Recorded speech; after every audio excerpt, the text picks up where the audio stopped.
Hi everyone, I'm Mike Wilson from KnoxNews, joined here by our football beat reporter at the News Sentinel, Adam Sparks.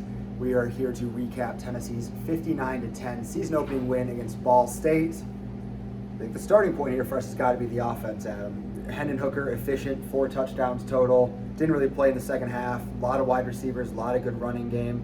What was your overall impression of the way the offense played? Well, I think what jumped up to me is that it looked a lot like what we saw at the end of last year, yet with some different pieces. So, Cedric Tillman was there, Hendon Hooker was there, a lot of the offensive line is back. But there's new receivers that were plugged in there. You would almost think maybe it would take a little bit for that to get going.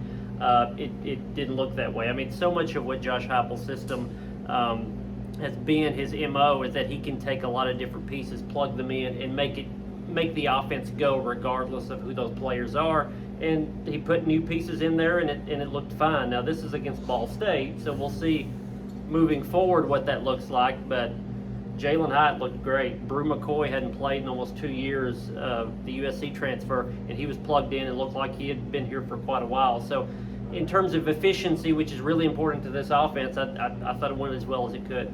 Defensively, obviously, at the start of the game, Marion McDonald, interception on the reverse flea flicker, aggressive play call there from Ball State.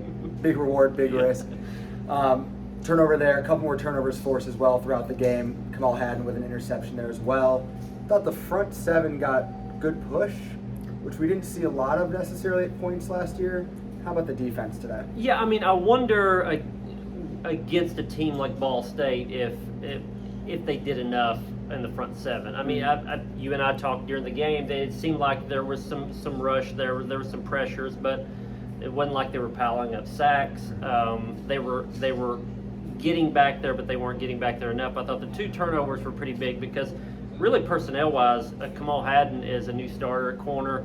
Marion McDonald's a new starter at star, and so those are your 2 new elements getting the 2 big plays on defense. I think that's, again, that's taking new pieces and plugging them in and it working out pretty well. So good for the new pieces. We'll see if they can sort of make a unit, though, moving forward. Obviously, about 10 days here before Tennessee goes up to Pitt. A couple extra days off here since the game was on Thursday.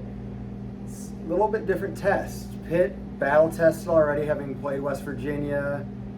That was a pretty good game last year we saw here at Neyland with Kenny Pickett, Jordan Addison not there. What do we kind of make of the early thoughts on Tennessee versus Pitt? Well, I thought it was good for Tennessee if Pitt won that game, which they did come back and win that game. So I thought if it had went the other way around, that Pitt was coming off of a loss, you would get maybe a different motivated team in Pitt. I think this is good for Tennessee. Pitt probably feels like they, sort of dodged a bullet a little bit in their opener. And Tennessee has a lot of confidence going into this one. It is on the road, but Tennessee's played on the road in SEC stadiums. I don't think that's that big of an issue. But it's a game that if Tennessee takes it, it really means something because Pitt is a ranked team. They're not as good as what they were last year, I don't think, but that it still is a ranked team. It's a chance for really Tennessee to make a statement early in the season to say that they are better than last year in a very simple way. They're playing the same team that they did last year, and that team beat them. They need to go up there and win this one. Stay tuned to KnoxNews and Go Vols Extra for all the latest on Tennessee football as we move throughout a long season here covering the Vols.